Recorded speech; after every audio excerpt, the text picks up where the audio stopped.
Hai, bertemu lagi. Kali ini kita akan belajar bersama di kelas 5, yaitu tema 1, organ gerak hewan dan manusia. Subtema 1, organ gerak hewan, pembelajaran 1. Sudah siap? Tujuan pembelajaran. Nomor 1.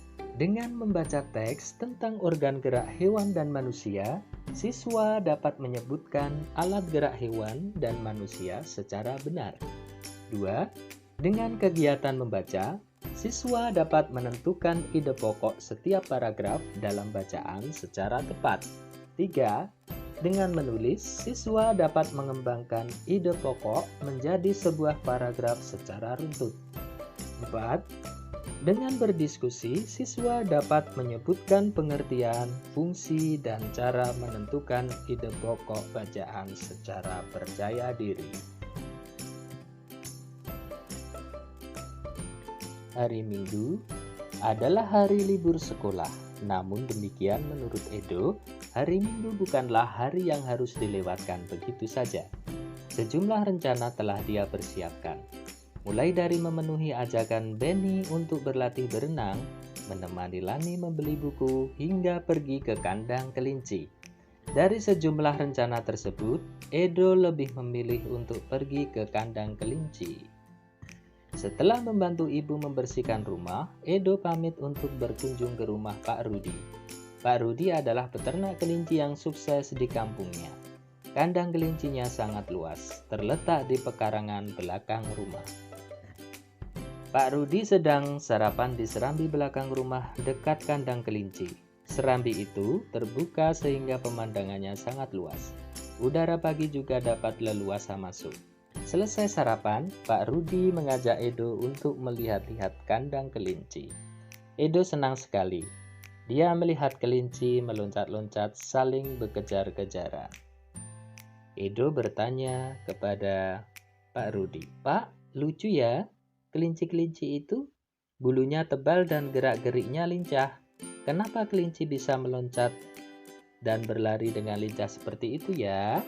Pak Rudi pun menjawab, "Benar, kelinci dapat bergerak lincah karena didukung oleh organ-organ geraknya. Pada dasarnya, organ gerak kelinci serta hewan lainnya hampir sama dengan organ gerak manusia. Nah, tanpa organ gerak, kita tidak bisa melakukan kegiatan apapun," kata Edo. Ayo membaca. Judulnya, Organ Gerak Manusia dan Hewan. Salah satu ciri dari makhluk hidup adalah bergerak.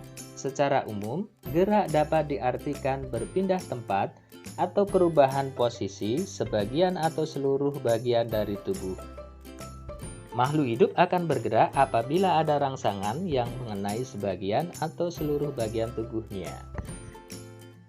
Paragraf yang kedua, gerak pada manusia dan hewan menggunakan organ gerak yang tersusun dalam sistem gerak.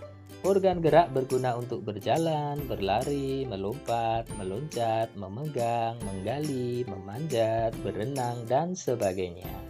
Paragraf ketiga, organ gerak pada hewan dan manusia memiliki kesamaan. Alat-alat gerak yang digunakan pada manusia dan hewan ada dua macam, yaitu alat gerak pasif berupa tulang dan alat gerak aktif berupa otot. Kedua alat gerak ini akan bekerja sama dalam melakukan pergerakan. Kerjasama antara kedua alat gerak tersebut membentuk suatu sistem yang disebut sistem gerak.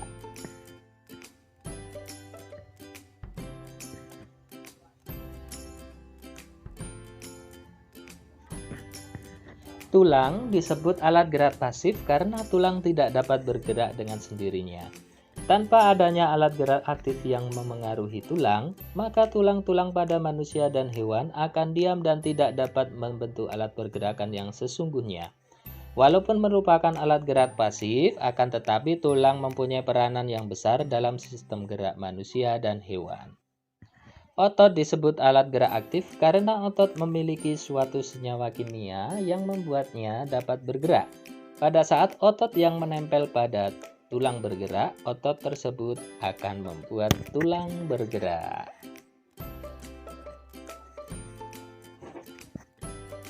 Nah, pada teks yang berjudul Organ Gerak Manusia dan Hewan, terdiri atas 5 paragraf. Masing-masing paragraf tersusun dari ide gagasan pokok ditambah dengan kalimat-kalimat pengembang. Ide pokok adalah gagasan yang menjadi dasar sebuah paragraf. Ide pokok disajikan ke dalam bentuk kalimat utama. Kalimat utama yang memuat ide pokok ini bisa berada di awal paragraf, di tengah paragraf, atau di akhir paragraf. Dapatkah kalian menjawabnya? Ya, pada paragraf yang ke-1, ide pokok ada di awal paragraf, yaitu salah satu ciri dari makhluk hidup adalah bergerak. Kalimat pengembangnya, secara umum gerak dapat diartikan berpindah tempat atau perubahan posisi sebagian atau seluruh bagian dari tubuh makhluk hidup. Paragraf kedua, gerak pada manusia dan hewan menggunakan organ gerak tersusun dalam sistem gerak. Kalimat pengembang, organ gerak berguna untuk berjalan, berlari, melompat, meloncat, memegang, menggali, memanjat, berenang, dan sebagainya. Pada paragraf ketiga, ide pokoknya ada di awal paragraf, yaitu organ gerak manusia dan hewan memiliki kesamaan yakni tulang dan otot. Kalimat pengembangnya, alat-alat gerak yang digunakan pada manusia dan hewan ada 2 macam, yaitu alat gerak pasif berupa tulang dan alat gerak aktif berupa otot. Kedua alat gerak ini akan bekerja sama dalam melakukan pergerakan. Paragraf keempat, ide pokoknya ada di awal paragraf. Tulang merupakan alat gerak pasif. Kalimat pengembang, tanpa adanya alat gerak aktif yang mempengaruhi tulang, maka tulang-tulang pada manusia dan hewan akan diam dan tidak dapat membentuk alat pergerakan yang sesungguhnya. Paragraf kelima, otot merupakan alat gerak aktif. Kalimat pengembang, pada saat otot yang menempel pada tulang bergerak, otot tersebut akan membuat tulang bergerak. Nah, ayo menulis. Coba sekarang kamu kembangkan ide-ide pokok berikut menjadi sebuah paragraf. Ide pokoknya yang pertama, organ gerak terdiri atas 2 macam. Paragraf kedua, organ gerak banyak sekali fungsinya. Paragraf ketiga, tanpa organ gerak, manusia tidak dapat bergerak. Silahkan dikembangkan menjadi sebuah paragraf.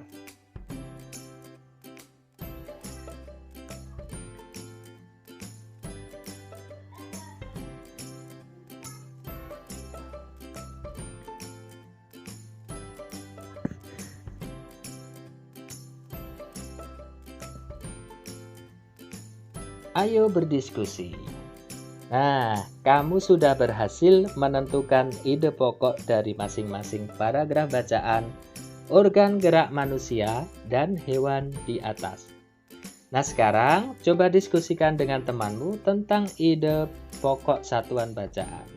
Bahan diskusinya yaitu yang pertama, pengertian ide pokok bacaan. Yang kedua, fungsi ide pokok bacaan.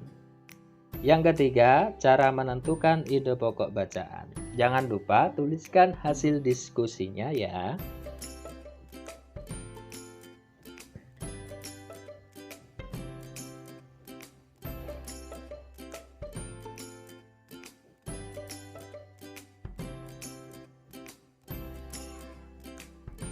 Nah, untuk pembelajaran kita kali ini saya cukupkan sekian dan sampai berjumpa pada pembelajaran yang selanjutnya. Terima kasih.